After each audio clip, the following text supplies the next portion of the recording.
pledge of allegiance. I pledge allegiance to the flag of the United States of America and to the republic for which it stands, one nation, under God, indivisible, with liberty and justice for all. Roll call, please. Paul Jenderski is absent. Christine Newman. Present. Michael Nesbitt. Present. Edgar Titoff. Present. Kathy Harris. Present. Darcy McSwain is also absent. Jennifer Rosser Nesbitt. Here.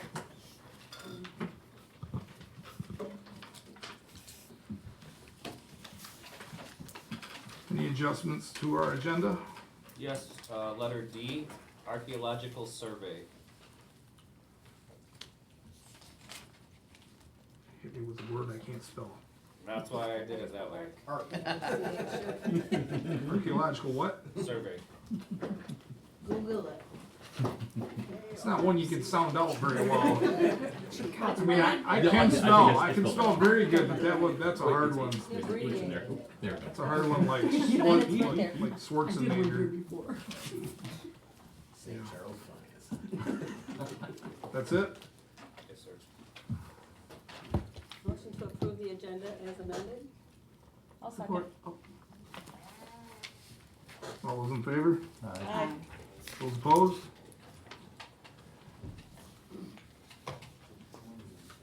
Any announcements, public comment?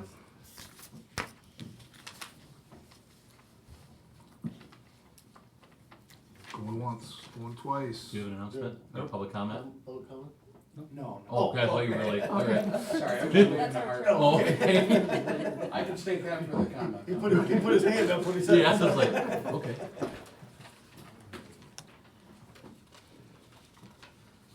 Spicer, engineer report, please. Good evening, council. Good Austin evening. Alexander with Spicer.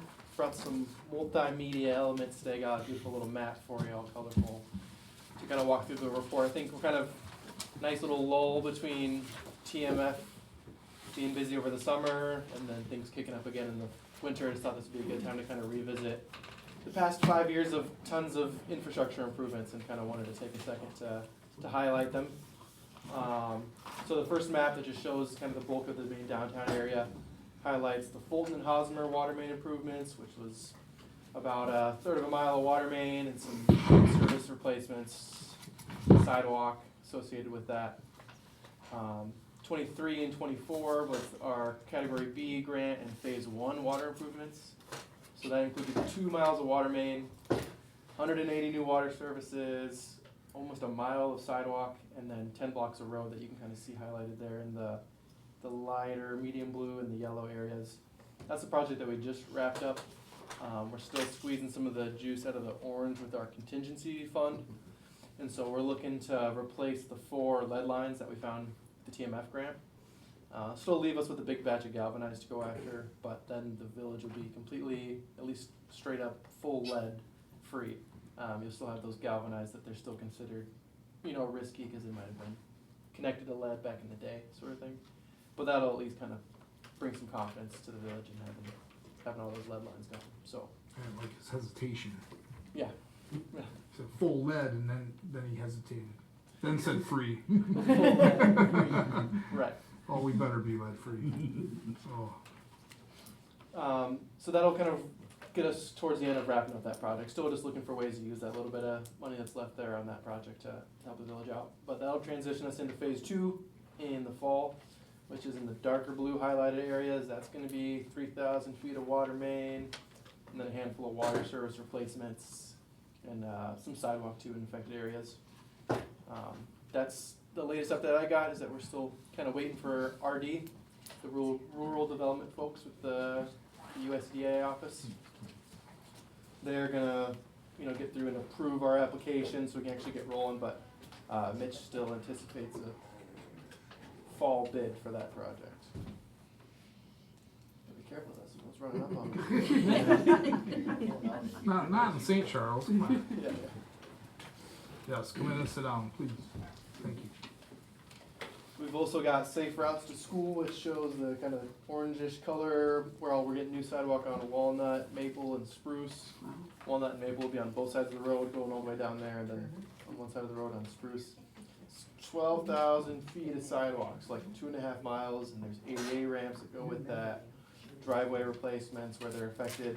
Overall, it's just under $1 million in grant, and then like a total 1.2 million, so there's a little local match, but massive grant project, massive improvements there.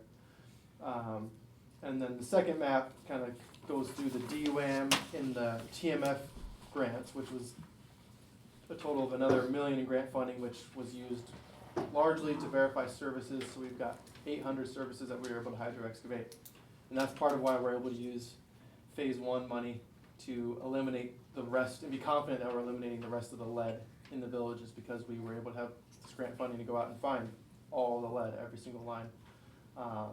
But as well as doing things like just the village's overall asset management plan.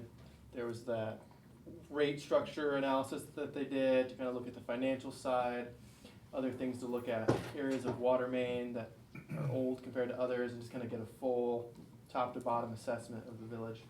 So just wanted to kind of highlight those all and give you a map, kind of a visual there that goes with it, to see that over the last 5 years, just in the last 5 years, that's over 3 miles of new water main, over 200 water services, new water services to go along with the 800 service materials that were verified, 10 blocks of new roads, and over 3 miles of new sidewalks, 17,000 feet. So all in all, about $9 million in projects, $2.2 million in grant funding, which definitely goes a long way, especially for the community of St. Charles' side. The only other, project I would have to mention, I think that kind of covers everything on my side of things, but I'll let Mark provide an update for the ordinances. Before I do that, any questions on anything here? I have a question. Yeah, absolutely. So all these dotted lines here, that is under the category B grant? No, that's the village boundary. Yeah, good question. Oh, gotcha, okay. Yeah, we're surrounding the whole village and Yeah, sidewalks. we're gonna be sidewalks all the way around. That's what I was wondering. Yeah, Or it's it's my tall color. fence. Yeah, lots of work to do, Yeah. Okay.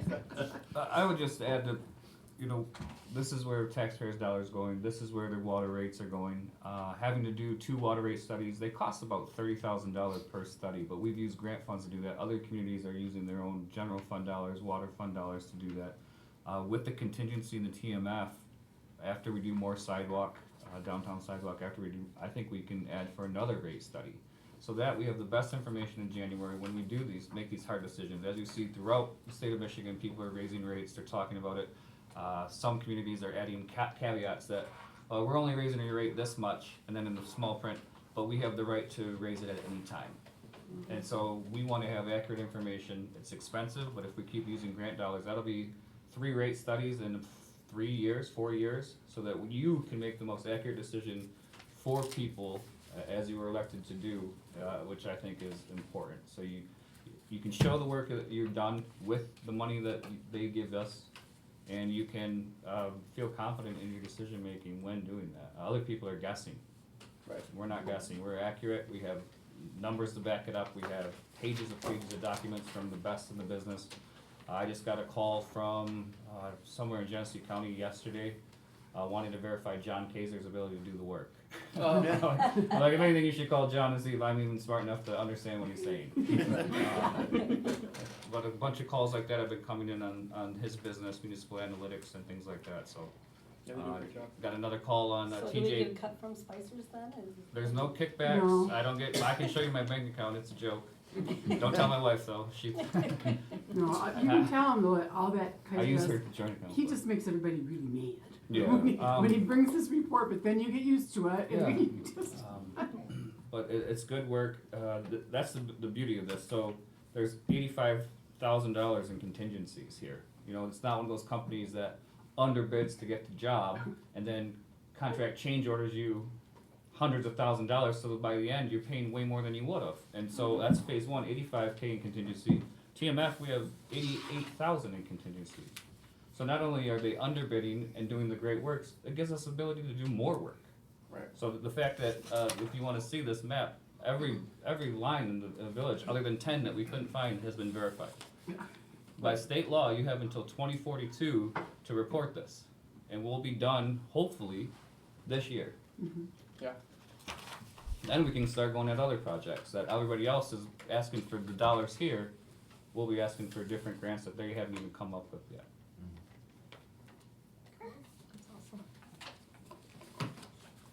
absolutely. I'll leave a Yeah. copy of my map up here too if anybody wants to take a peek at it. Okay, thanks, Austin. Mark Norton with Spicer Group, just wanted to touch on the code of ordinance that we're updating as well. I'll be here next Thursday night for the planning commission meeting. I'm gonna bring all new, updated, edited, copies of all the chapters. And it'll show the edits in red still, so we can still see those, and then that'll be probably good for when the council gets to see it as well. They'll see all the edits and everything that we have changed on it. And, then it's ultimately up to the council to give final approval on that. So I'm expecting next Thursday we can get things wrapped up, and then, once you guys say okay, we'll say, all right, we'll get them reprinted again after that, if there's any other changes that planning commission has, and then we'll get it forwarded on to Hart to forward to the council. Then you have a few months' work of reading some tedious codes. And then we'll have a public hearing on that. We'll have a legal review by Mr. Flory or his staff, and that'll be fun for him. And then we'll have the code enforcement updated, and we'll have the zoning enforcement updated within the last 3 years as well. So everything is updated, up to date, and in a good spot. And again, the whole point is to protect neighbors from neighbors, but it's not our job to interfere in neighborly disputes. That's right. Although a lot of the calls we get are for neighborly disputes. Any questions on that? Maybe in the future there will be, once you see it. All right, thank you. Thank you. Thanks, sir. Council minutes approval for August 13th of 2025.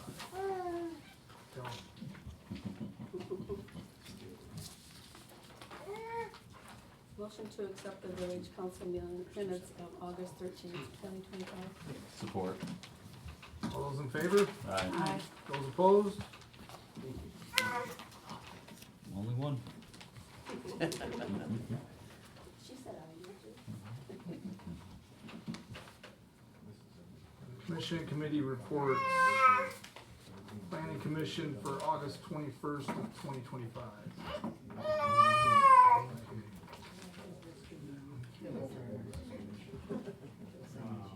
I make a motion, we accept the planning commission as presented. Support. All those in favor? Aye. Aye. Those opposed?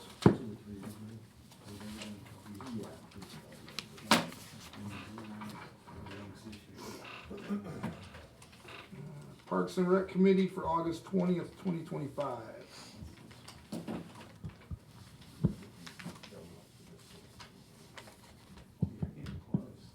I'll make a motion to approve the Parks and Recreation meeting minutes from August 20th. Support. All those in favor? Aye. Aye. Those opposed?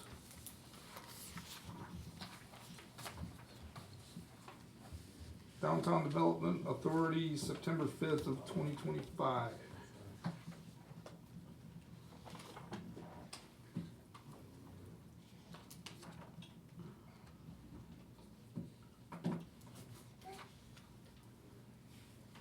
Motion to accept the Downtown Development Authority, September 5th.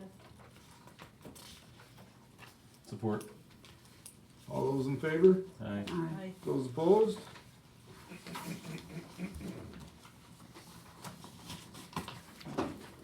Is that an opposed grunt, or?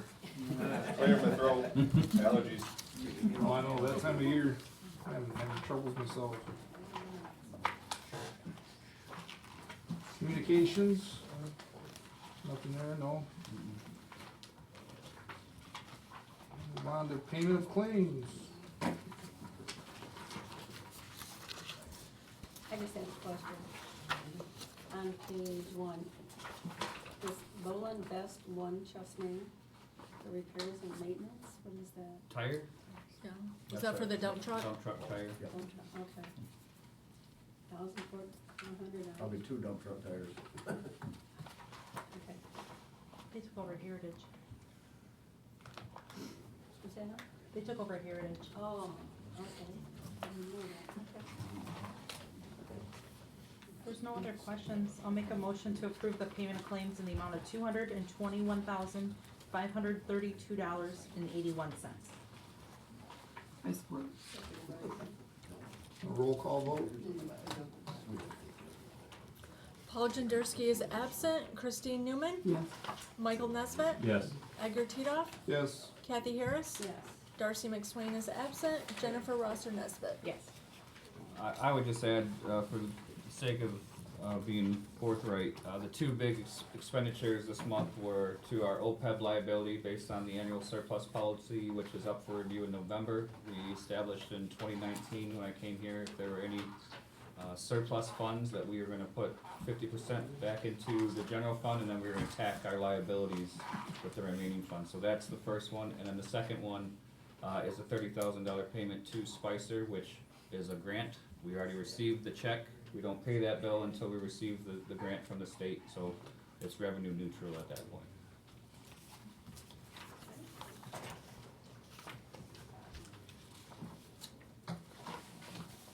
New business. Item A, electrical, mechanical, and plumbing pay, current $50. So it's a recommendation from Mr. Crowfoot as well as the planning commission. Our electrical, mechanical, and plumbing pay has been the same for 30 years at $50 per inspection. We have a few, a plumber and an electrician that are upset. The township who utilizes one of them jumped up to $75. Other communities who are growing at a rate that we cannot compete with are offering, I think, 8% of the entire inspection, which is gonna get very costly for them, but they are in the DuPont Corning HSC realm. So it has been recommended to increase the pay to $75 per inspection. Obviously, you can see that we don't do, we're not doing a whole heck of a lot there. It's just to keep them happy in business and help pay for it. So, and by the way that Scott's been working, it's almost self-funding at this point. Prior to Scott, we were losing money out of the general fund for that position. So now we're kind of back to equal and even gaining more revenue than expenditures at this point. So still should be fine, and that's recommendation based on Mr. Grove, but the planning commission. As you can imagine, not seeing a change in 30 years, it's significant, so. I'll make a motion to increase the pay to $75. Support. Roll call vote? Sure. Paul Jenderski is absent. Christine Newman, Yes. Michael Nesbitt, Yes. Edgar Titoff, Yes. Kathy Harris, Yes. Darcy McSwain is absent. Jennifer Rosser Nesbitt. Yes. Can I just ask a little question on Yeah, that? That's per inspection, right? Correct. Okay.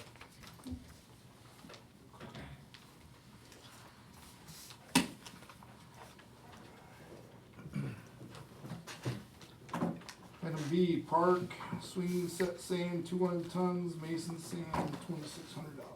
We received some complaints on the sand underneath the swing sets at Coal Miners Park. It needed some work. There were a lot of weeds.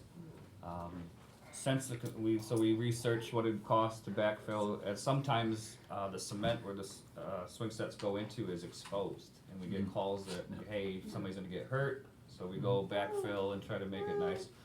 After this complaint came in last week, DPW, Jason and the guys really went to work on it, and it looks very nice. To the point where I don't know if we need 200 tons. The original quote was for 100 tons, and after sitting there, we had our parks meeting at Coal Miners, and we're looking at it, like, did the math based on size and width and calculating, and we're like, oh, we might need 160 tons, not 100. So they boosted it up to 200 tons at $2,600. After this change, we might be better off at the $1,300 quote for 100 tons. I don't know, Jason, if you wanna speak to this. Yeah, we cleaned all the weeds out, we got all the sticks and stuff out of it that we could. And we ran a rototiller through it, not knowing that we had as much sand in there as we did. But by breaking it up, it fluffed it up really well, and the kids were loving it. So we did that to everything, the volleyball court, and it filled in all the spots. If you go down there right now, there's piles of sand in front of the swings because they like to drag their feet and kick the sand out. That's just the way it is, it's gonna always be a hole. Right. But yeah, initially I thought 100 ton, they thought 200, I think we'll be fine with 100. But I think we're good until probably next spring or so now, to do it now. is Wanna kind pass of- that down? The cement's not exposed Yeah. anymore? Oh, wow. The cement's not exposed We're- anymore We around the covered street? it up, but they keep taking the dirt out, so. Right. Do you We think go it's, down and rake it around and cover it up again, but. do you think it's better to do it now or wait till spring and do it? We could, but it's slowing down now enough to where I think if we waited, we'd get a more bang up for our buck.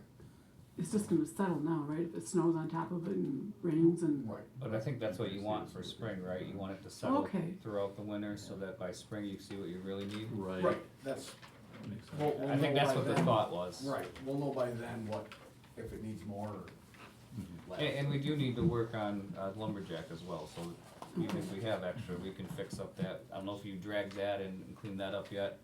We did have a quote in for a playscape from a childcare closing, but we can't get to it and can't get it out. So I thought we were gonna get a nice new feature at lumberjack, but we're gonna hold off based on having to tear it all apart and then uncement it and then get our equipment. Can't get our equipment to New Lothar. Yeah, so we'll look at different routes or different avenues through parks and through the DEA, see what we can do very soon.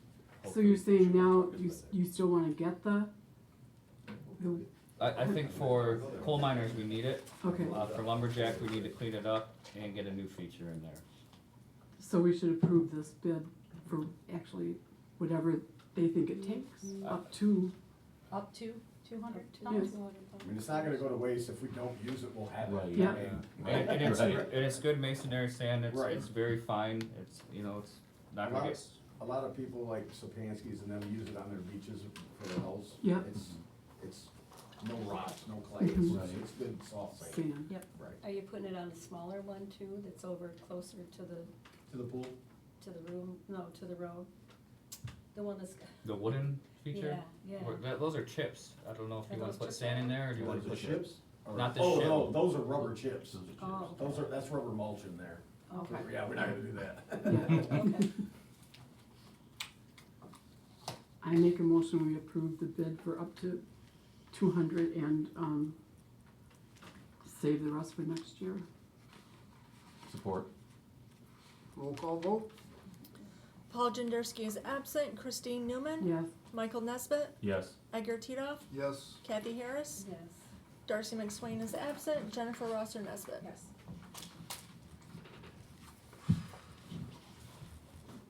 Downtown street pole decorating, Uh, STC homecoming. Yeah, just wanna make you aware of what's going on. What's homecoming's date this year? Ooh, October 10th. October October 10th, so the A school, month from today. let me get back here. I think I would already Alright, do that. homecoming 2025 lamp post fundraiser. Students and families of the school will claim with lamp posts on the boulevard to decorate for your varsity athlete or band member. The decor will stay up through homecoming, costs $20, checks may be paid. It's a fundraiser for the community schools, helps downtown look really nice during homecoming. Our goal is the DDA purchased new Bulldog street banners. Our goal is to line the streets closest to the boulevards with those the week of homecoming to add to the balloons and all the fanfare. Kelly Cornford's always looking for volunteers that they're gonna start at about 4 a.m. blowing up balloons, but if you wanna join her at 6 a.m. to 7 down on the boulevard, you can help her out. 36 lamp posts available, first come, first serve. So I just wanna make you aware that this is happening. If you wanna approve it, great. If you don't care about lamp posts, great. It's more Don Hunley that'll be upset than anybody. Sorry, Don, that you Absolutely. make our meeting minutes every month. But MDOT would probably be the ones that complain the most. But I wanted to make you aware of this. I saw it. They asked me, and I said I'd have to take it to council if we're gonna approve this. But well, when do they meet? Well, next week. Well, we need to start getting this information out there now. So I said, do what you gotta do, and I'll bring it to them next week then. So here it is, and so, wanted to make sure you were aware of everything going on before you go to the grocery store and see a bunch of people hanging out the lampposts, like what's going on. I'll make a motion to approve the lamp post fundraiser for the school. Support. All those in favor? Aye. Those opposed? Didn't they decorate them last year? They did. I thought they. Yeah, Yeah, a little more notice last year. right. There's some neon signs. The more the better, I mean. Yep. Gotta dress it up the best we can every year. Everybody should just paint their house red. We got it year round, you know? Item D, archaeological survey. So, Safe Routes to Schools, I've walked it with Spicer, I've walked it with Eagle, who is still working. We need to know what kind of permit we need from Eagle for the wetlands on Ithaca. The person from Eagle came in, we showed her where we thought the wetlands started and ended. She went into the wetlands and said, nope, you guys are off by 5 feet. So I'm gonna have to reassess this map. And we still don't have the letter letting us know what is wetlands and what is not, so that we can apply for this permit.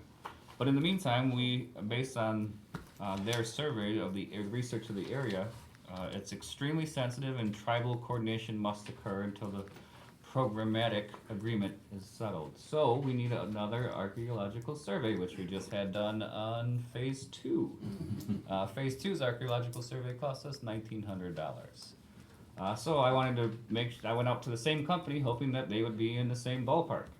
Their quote changed twice and came in at $23,200 for an archaeological and tribal survey. So, being what any good manager did, we went to other firms and said, hey, what is this gonna cost? One firm said they can't meet the schedule demands due to the current workload.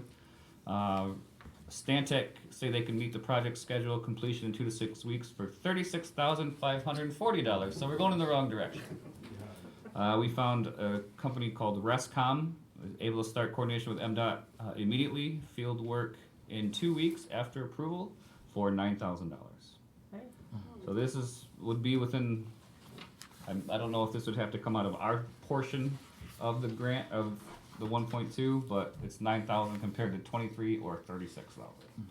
So based on the proposals, I think we should select Rescom for the archaeological survey. How come it's a big difference in the cost? I think it's more of the area that's being impacted compared to the last one. And normally a tribal, so the tribes in Michigan have their own maps on their own history that they don't share with anybody based on their history. Normally it takes about, they have I think 16 weeks to review. We're at like month 6. Like they are taking a very good look at this area to determine if it was ever impacted in their tribal region. So I think that's part of the reason why is if they're holding up a little bit, then the state's like, wait a minute, there must be something there. So I think they've grew the area, and I think that's what Eagle might be doing as well in the wetlands. So I think that's part of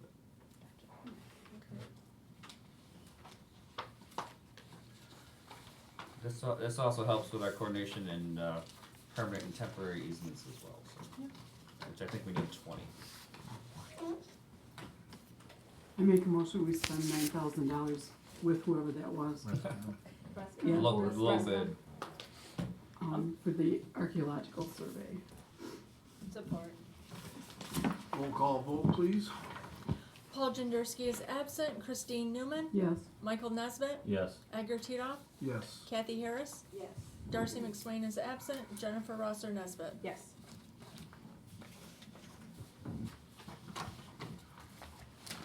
Old business, item A, guardrail. So this was brought up last month. Why wasn't it on the agenda? So what do? You put it on the agenda to discuss. We went out. We met with MDOT. We went to the experts. I'm no expert in guardrails. I know it is federally and state. What do I want to say? Regulated. That if you put the wrong bolt in and somebody hits it and dies, you are liable. It's very stringent. They're changing their rules. Jason did a lot of research as well. And Jason, if you'd like to tell us what you found. Yeah, it's in the packet there. I actually talked with Austin, he got with their traffic division. They did what do you call it? Crash study? There you go, crash study.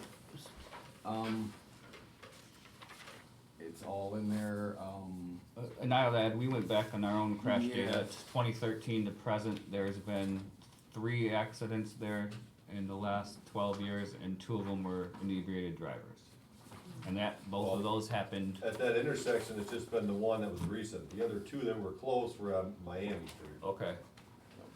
That intersection. so it wasn't even at the basically- specific intersection. What Jason came up with is, and what MDOT told him is, can you add bushes or something that would, Passive protection, basically, add more signage. They say guardrail is just ridiculously expensive. Do anything but guardrail. If someone backs up into that guardrail and dents it, you have to replace it. I got all the prices, the price guide is in there, for 12 feet, 6 inches of just the guardrail is $726. We need approximately 200 feet, which would run about $6,000. That's not installation. And I don't know that that includes all of the bolts, the bumper blocks, the flares, the reflectors, everything involved with it. Yeah, I talked to Don Hunley, which Art said. I also talked to Paul Rusinger, the transportation maintenance supervisor at the West Side Garage. He showed me some receipts. They just bought 13 sections of guardrail. It cost them $18,000. I mean, it's ridiculously expensive. $50 to $80 a linear foot. And it has to be DOT and MASH compliant. And MASH is the standard for manual for assessing safety hardware. That's the crash testing on it. It has to meet those standards. Guardrail is only supposed to take a 15-degree angle a hit. That'll push you back in the road. If it's hit head-on like that car went over, it's designed to collapse and can actually launch a car. Because you can't have that sudden stop. Well, the way he It's to talked about protect it, drivers, not. the way he talked it sounded like it actually launched anyway. It- Because you go up that hill. It did. Well, And it I was, think that happened back when I was here. it did. The thing he was talking about, It did. that's like 10 years ago. It's been a little longer than that. Yeah. Probably has, yes. It's more than that because I went back to 2013. Okay, well, it's like in A little longer. 2006. maybe. But anyway, We- yeah, I we mean, had a it car go launched through our itself. building. Yeah, yes, we did. Yes, we did. And it was not launched. No. Straight through. I don't see any reason to put a guardrail up there. I think So, it's more dangerous Well, than it is now. they're suggesting not to do it, so. I think. I'm not. I just No, got it's- all the No, No, information. they are. This They're information telling here. us. Oh, yeah, they're saying, don't do it. Adam, More do you wanna signage. speak to any liability on this, or are you all set? Sure, I'd be happy to. Okay. Thank you, if I may. Good evening, everyone. Adam Flory from Smith Boville. Pleasure to have, thank you for having me here, rather. It's a pleasure to be here. Very cute village president this evening. The baby is cute too. Just kidding. I thought of that joke about an hour ago. I was waiting to tell it. I would concur, Mr. President, with what's been stated so far. Excuse me, a couple of aspects that I just wanted to raise to the council's attention. There is a statute in Michigan called the Governmental Tort Liability Act, which largely makes government bodies exempt from tort claims. There are exceptions in that law. One of the exceptions is the failure to maintain a public road when you have reasonable notice of defects. Often in our appellate courts, guardrails and things of that nature are interpreted to be aspects of the road in a more strict way than things like shrubs or trees are, whereas shrubs and trees are thought of more to be qualities of the earth and part of the land, whereas artificial substances like a guardrail, again, is going to be thought of not really as an element of the earth, but rather as an artificial thing that we've put on there attached to the road. So my point is that in addition to the other issues that have been raised, which I would concur with, the other thing we'd have on there is we'd have a sort of a constant pressure to be sure that the guardrail is in good working order and that it's not damaged at all, because if it were damaged and it caused any injuries, it could provide an exception to that tort liability and provide the village with an opening for people to file a lawsuit, which of course we don't want. So in addition to the other reasons that have been raised, the passive natural protection of, again, things that would be the elements of the earth, trees, bushes, shrubs, that's another advantage from a liability and litigation perspective. So if from my perspective, if we have that option, those are going to be more prudent to use than an artificial condition like a guardrail. So be happy to answer any questions that there may be. I think we need to update the signage at that hill, Jason. We'll get a brighter curve. Tell them there's a curve. And some reflective tape, and maybe update the miles per hour sign as well, and even perhaps, I don't wanna put like anything. Slow hill kind of deal. Slow hill, is it more? It's a hazard ahead. Is there anything that we can put in there that, with reflective tape on it, that is, giveaway, that won't damage anything, or at least maybe on the post We can put itself? reflective tape on the post. We So have it. all around and down, and kind of Down- just make sure down the it's post. as apparent as can be. Yep. Obviously, the two of the crashes, I know if we had breathalyzers in the car, they wouldn't have happened. So I mean, are we gonna deal with actual, or are we gonna deal with hypothetical, future?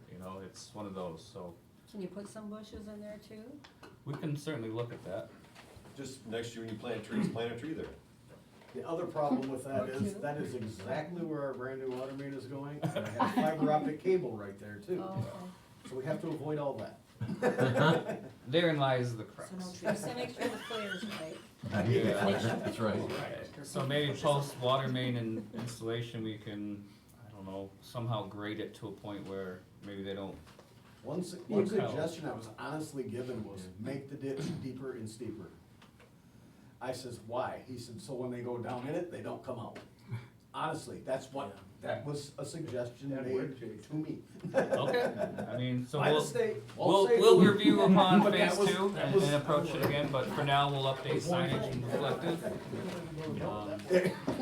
I think that's probably the Yeah. best and safest legal address until the water main is in. And then we can reassess at that time. I mean, there is a wide open area there where we could put some trees in.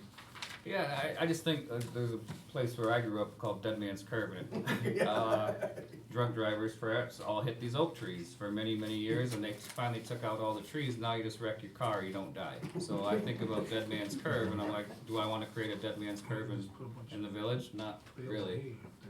You know where it is. I do know where it is. I'm also familiar with that.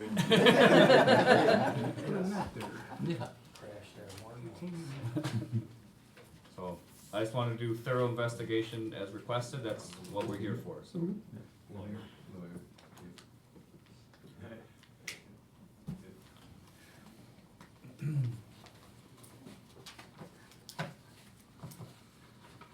So we gonna pick one or Do we need a motion Need a motion on not that, do or? anything, or just? nothing for Okay. now? Just gonna leave it at that. Department reports. You shouldn't even have sat down, you should've just stayed right I up know. there. Well, somebody else DPW. wanted to get up. Okay, last month in water, we pumped 5,669,000 gallons. Tyler and Scott finished reading meters and completed rereads. Had a meeting with Miss Dig to update our contacts and go over the new systems. Completed shutoffs and installed 2 new readers on houses. In the sewer, we pumped 4,254,000 gallons. Cleaned up a dump truck load of garbage left in the brush pile. Filled in holes at the lagoons, sprayed weeds at the lagoons, unplugged 2 sewer pumps, both at the Maple Street station. They were both plugged at the same time, and nothing was pumping in town at that moment. That was a fun one. We, actually, it was just 2 of us here, we had to have Chief come down and stand up top for us. It took what, an hour? It was, I stood up there for a while. We were not pumping sewer for over an hour. And the smell Was was it coming up there. Huh? Was it I can brooms? only imagine It what was was down there. not rags. Okay. Flushable wipes. Oh, okay. Imagine that. They love flushable wipes, They those do. pumps. Oh, yeah. They're flushable, but not through the pumps. So that was quite chaotic, and they were really hot. I mean, hot to the point the water in them were boiling. So we were hoping we didn't have any damage, and luckily we got them apart, put one together, got that going, got the other one apart, got that one going. And it worked out, but I think they lost some life, definitely. It was Turner, he likes flushing the lakes. And worked on flood pumps.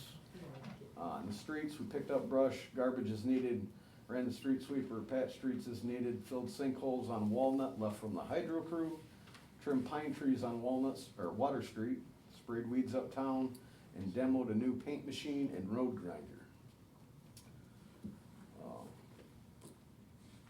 We have a local citizen that has been having trouble with water in front of his driveway. So we got a road grinder in here to demo it, and we fixed the problem in front of the driveway. Brilliant move by, Free of charge. by Jason to use the demo in a particular He area. asked me, where do you wanna get this demoed? And I said, right here, from about here to here. And he went, okay, cool, is that good enough? No, a little more. Show me again. And it worked out. The park, we put up the volleyball net, worked on art kiosks, kept the bathrooms cleaned up, trash dumped, cleaned pavilions for rentals, Terry mowed and watered trees, put together a new bike rack and placed it in the park, weed whacked and sprayed the entire park. And then equipment, we got new blades for the flail mower, kept the trucks clean as possible, and got 2 new weed whacker heads for the weed whacker. We did 15 service calls and 20 missed digs.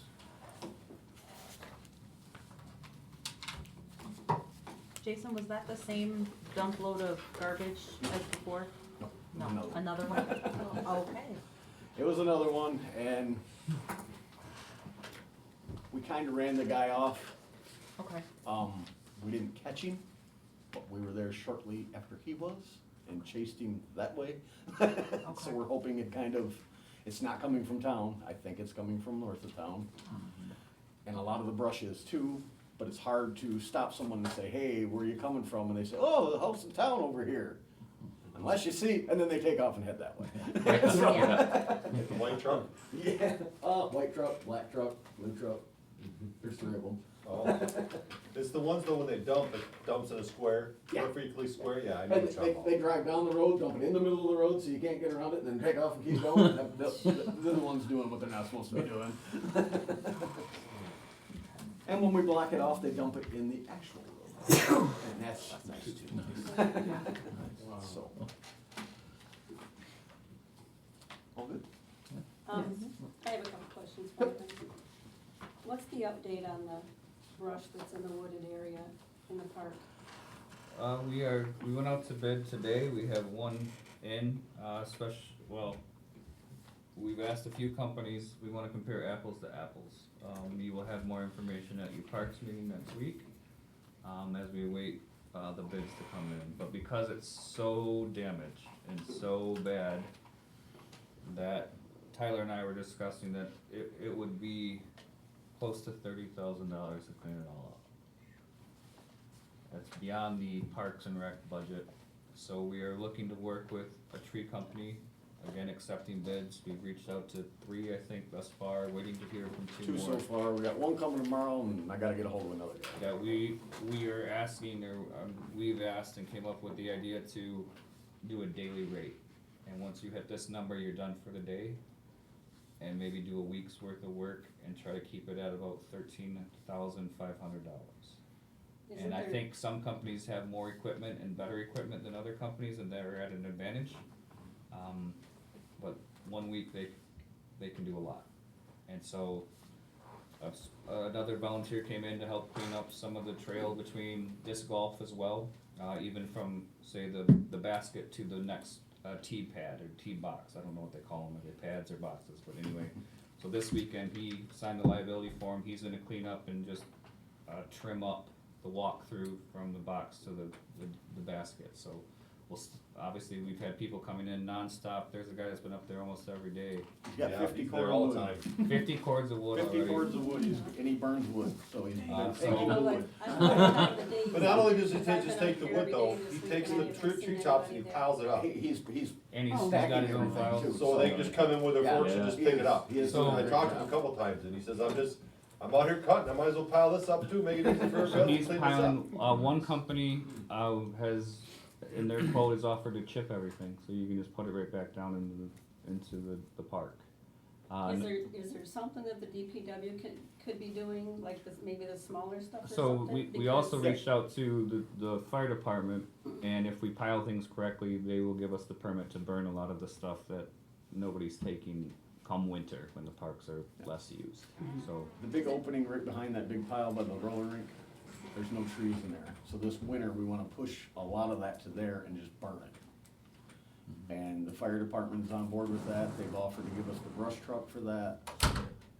And that's one way. Otherwise, we're hauling it. Weeks and weeks and weeks of hauling it to a quarter mile down the road to burn it there. So it's easier I just to. just think something should be done with it. It looks awful back there. It looks terrible. It's in the works. It's coming. But I thought, you know, at least, I don't know what kind of equipment DPW has that can do anything, but Just forks. I would think that the smaller stuff, Well, at some, least could be done. there's stuff in the back that one tree expert said is a death wish. He said, I won't send my people back there. We have trees leaning over the path and There's some that are everything. split, And- that you can't get to, that are hanging. He said, we'll do what we can do, but it'll be a lot better and it'll be well done, but there are hangers that are gonna kill somebody. It looks awful back there. So, It- another volunteer today and another quote today, so. Also, I was at the DDA meeting this past Friday, and a couple of the DDA members mentioned, that have children that play ball over there, mentioned the bathrooms over there. Mhm. So when I was over there the other night walking, I went into the bathrooms, and they smelled, they were dirty. We were just I in don't there know this when the morning, and they're last- pretty clean. Okay, We well. clean them every week. Every Friday they The get. men's was atrocious, it was awful, Out in the park, yeah, it's been like that for 50 years. it was bad. And we scrub them at least once a week, sometimes twice, depending on what happens to them, but they do get cleaned often. Well, when I was in there. More often? All I'm telling you is, when I was in there the other day, the toilets were dirty, the sinks were dirty, Okay. the floors were dirty. Okay. I think that we The should. paint is coming off the floors, that I does was make gonna them look say, bad, yeah. I think us on the park commission need to Right. look at that and Yep. maybe do some paint. The in paint's there, but- chipping off the floors and that makes it Yeah, look worse I know than it that, is. I know that, but the floors were dirty too, it was. Okay, So- take a look at it. Well, the old DP, or DDA people that mentioned it said they were embarrassed, Okay. you know, to even use them, so. And I was embarrassed because I'm on the park commission and when I'm on the village council and it's like, Yep. I was a little embarrassed myself. We can address to them a have little them more say often, that. that's fine. We can do that. Okay, I'll take care of it. okay. Thank you.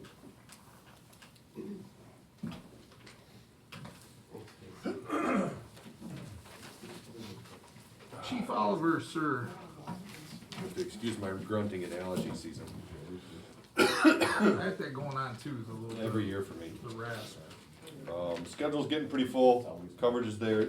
It's gonna be better here pretty soon, hopefully. The last time I heard that is that Ryan, the last full-timer, his investigation thing packet was at the supervisor's desk, just waiting for his approval, so it's a matter of whenever that guy gets to it. Still, nothing still has happened? It takes a while. But we're at the mercy of him, you know, I can't use him, they won't clear him until he's done, so. She didn't mention anything else, I'm assuming there's nothing to it, so as soon as he looks at it, reads it, it'll be done, so. That, by that point, we'll have both, every day and night coverage, so. We had 55 stops with 17 tickets, 84 calls for service, which resulted into 83 reports in a month, which is a lot for a small department that we have. Good thing is yes, it's a lot of reports, but there's not a whole lot of bad stuff going on. I mean, we've had the neighbor dispute on Flint Street, been ongoing. The 202 Flint Street is domestic, that's a constant with that house. The Sunview Drive is a house that we've been dealing with for quite a while. There's a new couple that moved in there and they've got some drug issues, so I was actually over there for an hour today talking to the one kid, so we're trying to get them into help as best we can.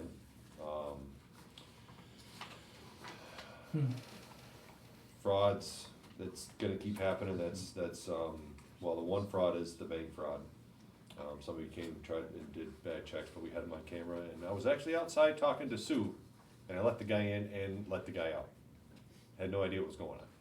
But I'm just sitting there talking with Sue, and open the door for people as they come in and out, and I let the guy in, I let him out, and then 2 minutes after he walked out, the clerk come out and says, "Hey, that guy go outside?" "Yeah." "Well, he just tried to cash a bad check." Well, he's gone now, so, but we already identified him, it's something that started in Birch Run, but we got him identified. I just felt kinda silly, but I had no idea that I was letting the guy in and out, but figured I was doing something nice. Any questions about any of the calls? I know there's a lot of them there. I have one. Yeah, Why are we assisting officers on Garrow Road? that was a death accident, that's what Taya's a part of. Taya's the crash AI investigator, so accident investigator team, she got called out there for the crash. Okay. And it just so happened it was the night that the Explorer was in the shop, so she used my truck. Oh dear. Just in case. Just in case. Just in case. She texted me, she goes, "Yeah, you're not gonna believe this." Well, it happens, at least, so. No phone calls though?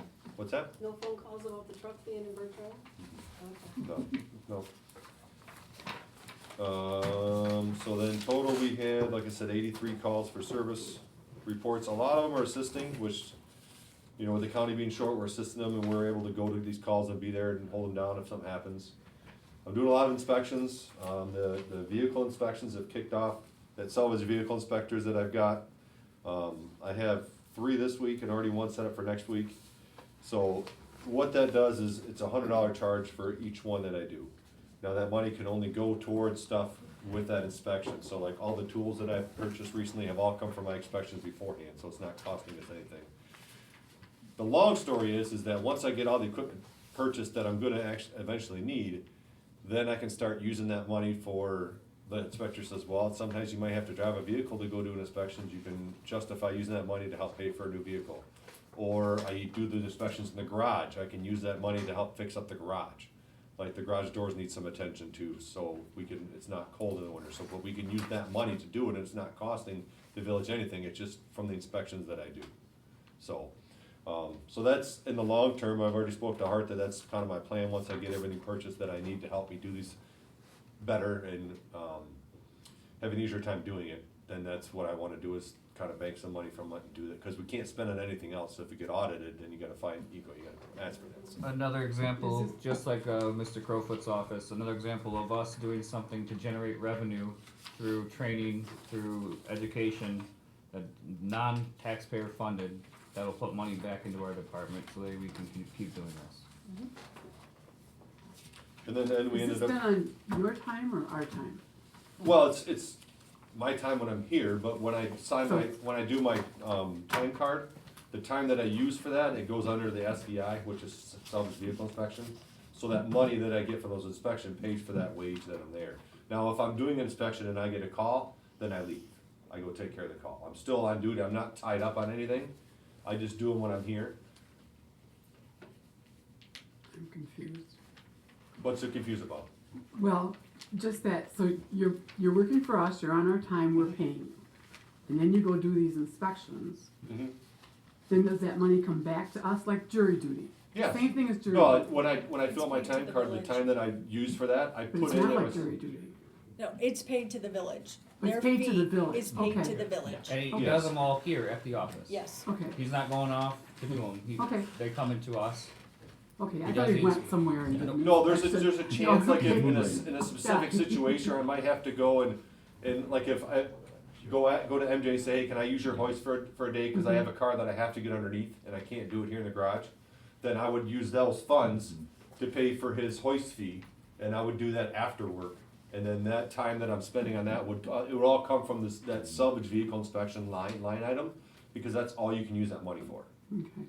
I got a question, So what are it's you not- inspecting? It's salvage vehicles, so, they Salvage, come, oh. salvage vehicles, they have to be inspected before they get a title, so I have to look for VINs or special locations for each vehicle for theft and stuff to make sure they're not taking a stolen vehicle and taking some parts out of a good one and putting it on a vehicle before they put it on the road. There's- Yeah. Any questions? Thanks, Chief. Thanks, Chief. Building inspector, code enforcement. Scott sends his best from Ireland. Look at the Irish.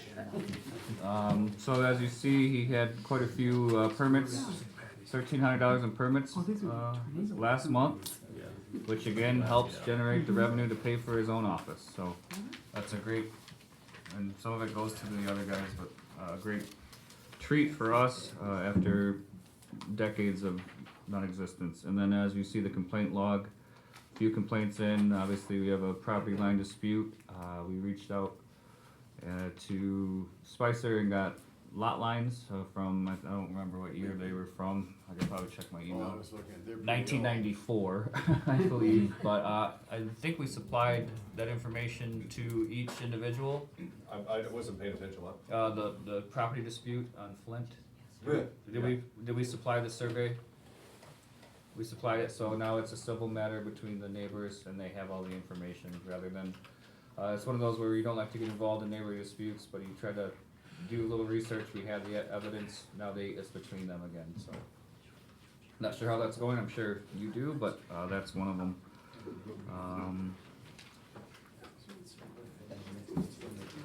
Other than that, there's obviously the dead trees that we wrote someone up for fell in the house, causing considerable damage, holes in the house. Now animals, the person hasn't paid their property tax in over 3 years, so we just mowed their lawn, added that to their taxes that they're not going to pay. So the process now is we will begin to work on the blight side of it and getting it to the land bank for demolition. But caused a lot of issues with neighbors as the trees not only fell in the house, fell in the electrical lines and cost people some services throughout the weekend, so. It's one of those where you follow the book and you follow the rule of law and you do what we're allowed to do legally and you still lose because they're not gonna pay it ever. They have no intent. So unfortunate, but other than that, minimal things. Some, the extension I gave was from tornado damage. So there's a debate right now whether state of emergency was declared for the village after the tornado. It's my understanding that there was not. State of emergency has to be voted on at the county level, determined by the emergency coordinator, who didn't do that. Saying we didn't meet the threshold on public property, just private property. But then the county would send it to the governor's office for the governor approval. We were checking right now to see if the governor included us on any of them. Nothing that we found has included us. Everything is up at the ice storms.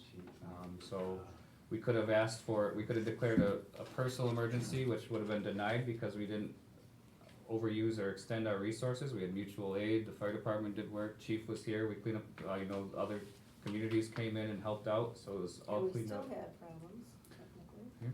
So that would have been denied, or the funds would have only been used for public property, again, not enough damage, so. Not great, but that's where we're at, so.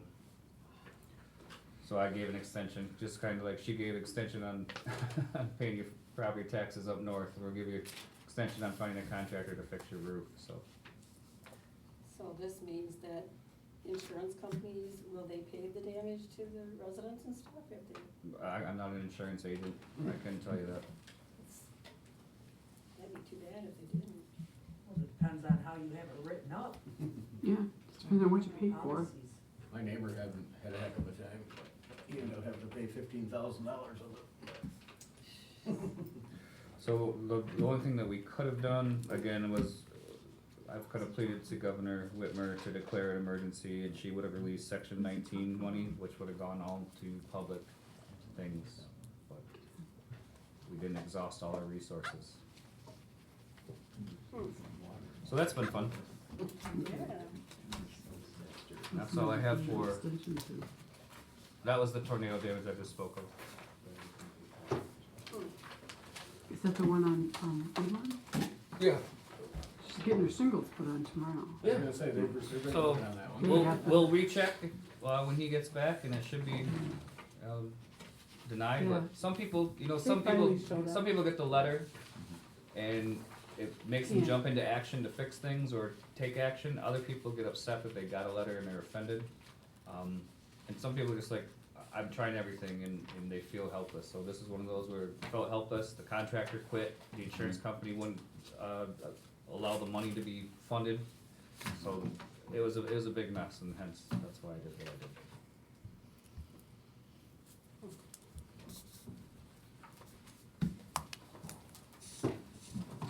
Any public comments?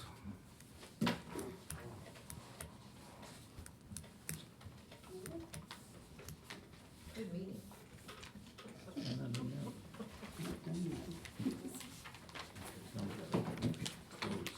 Gotta go to a closed session. After that, I close the meeting. Can I get a motion to close the regular meeting? Motion to close regular meeting, we're going to Close private session. session. Support. All those in favor? Aye. Aye. Those opposed? Regular meeting adjourned. Support. All those in favor? Aye. Those opposed? I make a motion, we adjourn. Support. No, We have I to make make a a- motion that we, that Hart has a new contract, how can To I make approve a the motion to contract approve the contract as discussed. discussed? Is Is that right? Support. Perfect, and I'm sorry, who, you made the motion and you, Support. Nesbit supported, Yes. okay. and then I'd recommend a roll call vote, Mr. President. Roll call vote, please. Paul Jendersky is absent, Christine Newman, Yes. Michael Nesbit, Yes. Edgar Titoff, Yes. Kathy Harris. Yes. Darcy McSwain is absent, and Jennifer Rosser Nesbit. Yes. June 14th, 1960. Motion by Gower, supported by Gower. Gower, supported by Berg, accepting new water rates as set up by Spicer Engineering and published rates on paper to be effective end of third quarter. June Yeah. 14th. I told you it was the 66 water bond. President To start Smith, looking Clerk back there. Baum, Which Oh, that's Berg? Jim Which Gong. Berg? Treasury Presidio. Presidio. Presidio, Babe. Babe Presidio. Oh, that was on here when Yeah, you- he was a couple years ago. Yeah. He was Yeah, she made it Yep. to 100. McClure, Berg, Charlie McClure, Goldini, Goldini, Yvonne, Yep, Jim Yvonne, Tomana, Tamano, Eddie Tamano. he's no longer with us. No, none of them are. Yeah. So, and then in 60, we have 60 crossed out for 65, and then in 66 she found a clean copy. The water rates for a 3-inch meter were $48 per quarter. First 5,000 gallons are 65 cents. They're only $3.65 That's okay. now. It was $6.66 a foot, I is had, what those people Do we paid. make a motion? Oh, Adjourn? I make a motion to adjourn. Support. All those in favor? Aye. Those opposed? do you want Meeting these? adjourned. Yes, yes I do.